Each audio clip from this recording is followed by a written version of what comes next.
The more cruises I take, the more I agree with one statement.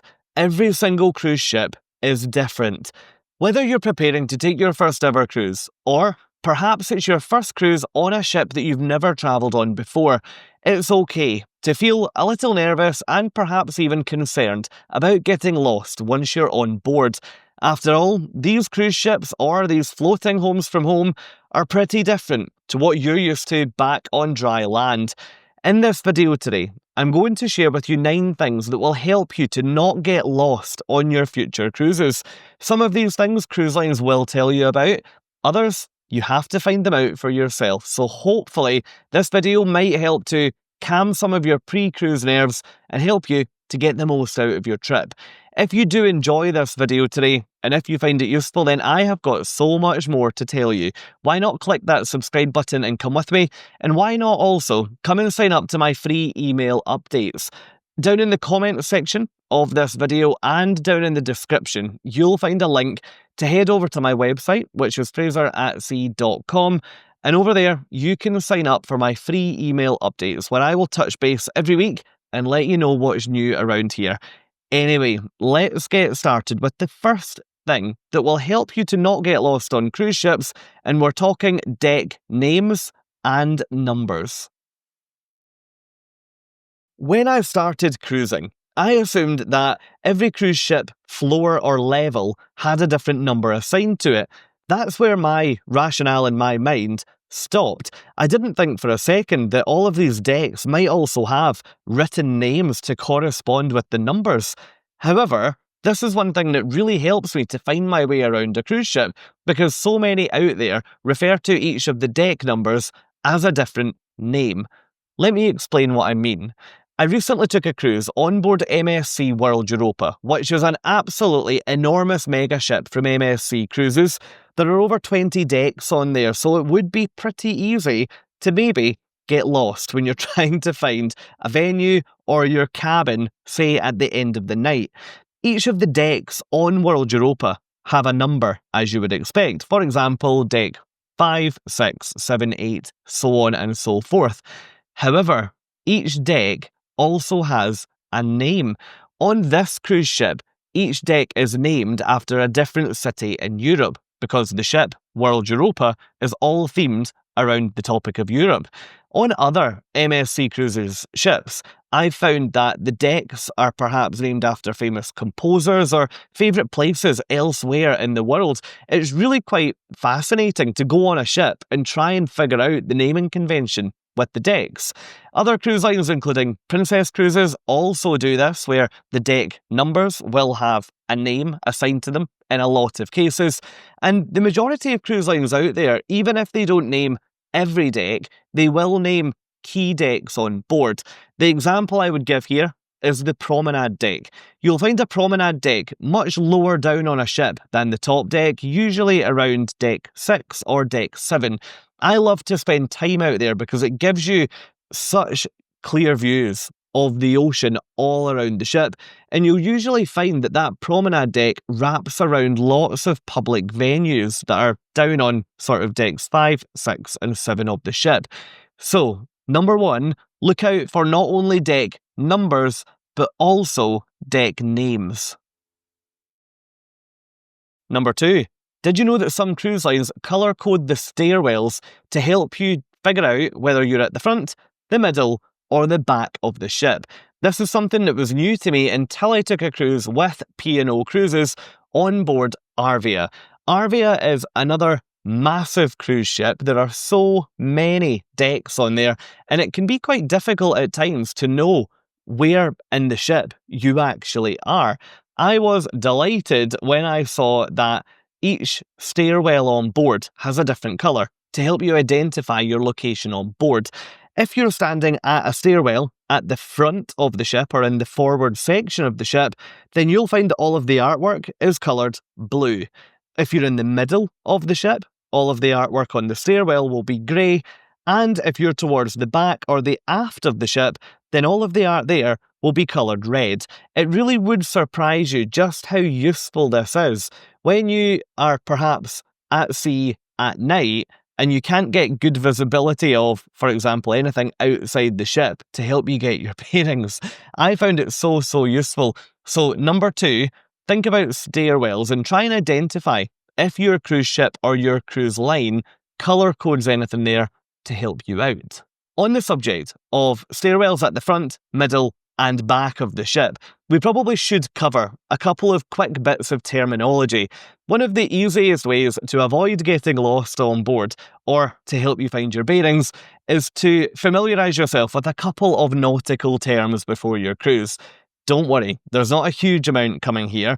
It's really useful for you to understand the terminology used for the front of the ship, the back of the ship, the left of the ship, and the right of the ship. Let's start with front and back first of all. If you are referring to the front of the ship, you can refer to that as the forward area of the ship. And if you're referring to the back of the ship, you can call that the stern or the aft of the ship. You might hear people saying, meet me by the aft-facing pool, or meet me by the aft pool. For example, that simply means the swimming pool towards the back of the ship. Don't worry, it'll make a lot more sense once you get on board. If we now think about the left and the right of your cruise ship, there is one universal bit of terminology given to the left and right. If you are standing facing the front of the ship with the back or the aft of the ship behind you, then your right-hand side will be starboard and the left-hand side will be port. One really easy way to remember that is that if you remember that the word left has 4 letters in it, the word port has 4 letters in it, so just marry them off together. So you've got port on the left and starboard on the right as you face the forward of the ship. We got there. Let's move on to the next one. Number 3. The next thing that will help you not get lost on your future cruise is the fact that there are signs everywhere. I find this to be the case particularly on the larger cruise ships. If you're walking through a public deck, so a deck with lots of public venues, it can often be quite disorientating if you've never been on the ship before. It can actually be more disorientating if you've been on a similar ship before, because you think you know where the casino is, for example, and you're walking forward, but it turns out it's behind you. On these large ships, you will find signage everywhere, whether they will be on the walls or hanging down from the roof, or sometimes you'll maybe even find arrows with directions printed onto the floor or projected onto the floor using a light. So don't worry, whatever ship you're on, especially the larger ones, there's going to be plenty of signage to help you find your way around. Number 4. The fourth thing that will help you not get lost on your cruise are deck plan maps. Now, I'm not sure of the official term for these, so deck plan maps is how I'm going to describe them. What I'm referring to here is a plan of the ship that will be presented usually in a stairwell or halfway along the ship, for example, and it will show you where you are, usually with something like a dot or a star to symbolise your position in relation to all of the other venues along either side, front and back, of the deck that you're on at the moment. These diagrams will also often face the correct direction that the ship is. So if, for example, you're looking at the diagram and the front of the ship in the diagram is on the right, that will usually mean that to your right will be the front of the ship, and the same for the back of the ship. It's really clever how this works. I've only ever been on one cruise ship that had those maps the wrong way around, and to this day, I genuinely think that was just a mistake. It cannot possibly be a coincidence that every other cruise ship has these facing the same way that the ship faces. So yes, deck plan maps, incredibly useful, and they'll help you to not get lost. Next one, number 5. Let's talk about one of my favourite things that cruise lines do to help you not get lost. We're talking about ship models. Yes, you might be able to see that behind me at the moment, I love a ship model. I collect them when I cruise. I either collect the large ship models or the little ship models that I can hang on my Christmas tree each year, and they also live on this shelf behind me. On some cruise ships, you will find little models that are usually cut out of perspex or even glass that will show you where you are on the ship in relation to all of the other venues on the deck you're on, but also all of the other decks on board. One cruise line that I found to be particularly strong at this is Royal Caribbean. I've taken a number of cruises on both the smaller Royal Caribbean ships and also the much, much larger. And I was pleasantly surprised to find that even on the smaller ships, they had these Perspex models, and they are so, so useful for helping you to find your way around.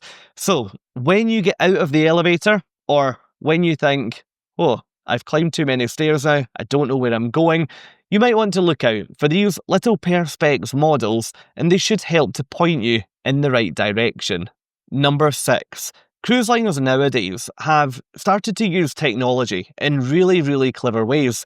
And that can be shown so clearly in the way that some of them are using digital screen technology to help you find your way around the ship.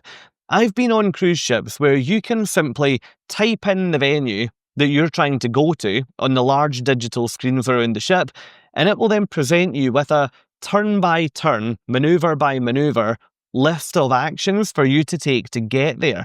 For example, it might say, turn around, go left, go forward 2 venues, turn right. It's so, so clever. You might also find screens that are able to tell you how to get back to your cabin. All you have to do is scan your cabin key and click, for example, where is my cabin? And it will show you on a map exactly what way to go. Honestly, these screens are so underused on cruise ships. I see so many people getting lost, wandering around, trying to find where they're going, and it's as if they don't even know that these digital screens, which are everywhere on some ships, will provide them with such a clear answer. If you do have these digital screens on your ship, you'll probably find that they will be located by the elevators or by the top of each set of stairs. All you have to do is go over, try and touch it, and see if it is an interactive screen. And if it is, why not use it to help you find your way around? Number 7.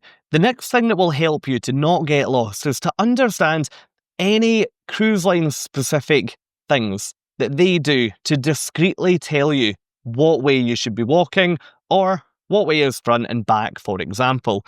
Let me give you 2 really clever examples of this. These are 2 things that cruise lines don't advertise and they don't shout about, and they leave it up for passengers to find for themselves. The first example is from Norwegian Cruise Line, and the second example is from Cunard Line. They are both very, very different cruise lines. Let's start with Norwegian. Before my first ever Norwegian Cruise Line trip, someone had said to me, when you get on board, just look for the fish. They'll help you to not get lost. I must have looked at them as if they were mad, but I was amazed to find that once I got onto the cruise ship, there were fish on all of the carpets on every single deck of the ship that featured passenger cabins. Now, the passenger cabin decks can be really difficult to find your way around because they are huge, long corridors, and they often don't have any differentiating factors between them. They all look largely the same. For that reason, it can be difficult to know if you're walking towards the front of the ship or the back of the ship because there aren't any windows in these corridors typically. Norwegian Cruise Line have developed a really clever way, and they use these fish to tell passengers whether they're walking forward or walking towards the aft. In theory, the fish always swim forward because when in this world have you ever seen a fish swim backwards? That means that if you're walking along the corridor of your Norwegian Cruise Line ship and the fish are swimming forward, then you are walking towards the front of the ship. If, however, you're walking against the current of the fish, then you're walking towards the back of the ship. There's no right or wrong way to walk. There's no one-way system. It just tells you whether you're going to the front or the back. Thinking of Cunard Line, they do things slightly differently. When you are in one of the corridors with only guest cabins or staterooms, you'll see that on the carpets there are coloured arrows embroidered into the carpet. Those arrows do look like a feature of the carpet. They just look like they should be there on that carpet design. But they do give a really clever hidden message. Those arrows point towards the closest stairway on board. So if you do come out of your cabin or stateroom and you're not sure what way to walk to go up or downstairs, just follow the arrows and they'll take you to your nearest staircase. It's really clever, isn't it? Now, as I've said, neither of these two cruise lines shout about the fact that these are things that help passengers find their way around. So hopefully, if you're planning to cruise with either Norwegian or Cunard, you've learned something that might really help you out. Number 8. Some cruise lines will help you to not get lost by using their mobile apps to help you find your way around. I've been on some cruise ships in the past where I've been able to use the mobile app for that line to do things like find venues, find my cabin, even find my friends that I'm cruising with. That last element blew my mind. I could add my friends on the contact function within the app, and then during the cruise, I could just find out where they were at the touch of a button. So I knew if they were in their cabin, or I knew if they were at the bar or in a restaurant. And that proved particularly useful if I was running late for dinner, because I could see that my friends were too, which was absolutely great. The cruise line I found is particularly good at mobile app technology is Princess Cruises. I've been repeatedly impressed on Princess Cruises ships with how they implement technology, particularly on the mobile app and their mobile device features. So yes, find out if your cruise line or cruise ship has a mobile app, download it, and that might be a massive help in helping you find your way around. Number 9. The 9th thing on this list today that will help you to not get lost on your future cruises is if you choose to cruise on a ship or with a cruise line that provides you with printed maps in your cabin. This seems to be something that is growing in popularity, and I find it quite surprising given the digital move that the world seems to be making. Now, I'm not sure if this is just the way it's worked out with the cruise lines that I've been travelling on recently versus historically, but over the last year or so, I've found more and more of the cruise ships I'm on are offering printed maps either on arrival or at guest services if you go and ask for them. Maybe every cruise ship out there offers this, and it's just something that I've learned about more recently, but I do think they are really clever to help you find your way around. Most cruise lines will offer this as a fold-down booklet that folds down to about the size of a credit card. That means that you can put the map in your pocket, you can take it around the ship with you, you can even take it ashore with you, and it really isn't cumbersome in the same way that a huge piece of A4 or A3 paper might be. I really like these because if I've never been on a ship before, I, for the first couple of days, can find it a little bit tricky to find my way around. So yes, if you've got printed maps on your ship, why not go and ask for one or see if there's one available in your cabin? And that's it. That's 9 things that will hopefully help you to not get lost on your future cruise. I would close this video by just reassuring you to not worry about getting lost too much. On board these cruise ships, there are crew absolutely everywhere that are more than able to help you out and also more than willing to help you out. If you are interested in finding your way around more cruise ships, then why not come over to my channel and also see if I filmed any ship tours for the ships that you are due to cruise on. They can be a huge help to help you familiarise yourself with where things are on board and also what each of the venues look like before you get on board for the first time. Now, I really hope that you've enjoyed this video today. If you have, then it would be great if you would think about supporting my channel by clicking both the thumbs up and the subscribe buttons. And why not come and join me over in another video? If you enjoyed this one and you'd like to hear more cruise tips and more cruise advice, then in this video, I'm sharing with you 15 things that I really do think every cruiser should do on embarkation day, regardless of whether you've taken 0 cruises in the past or 100 cruises in the past. Thanks so much for watching this video today, and have a great day.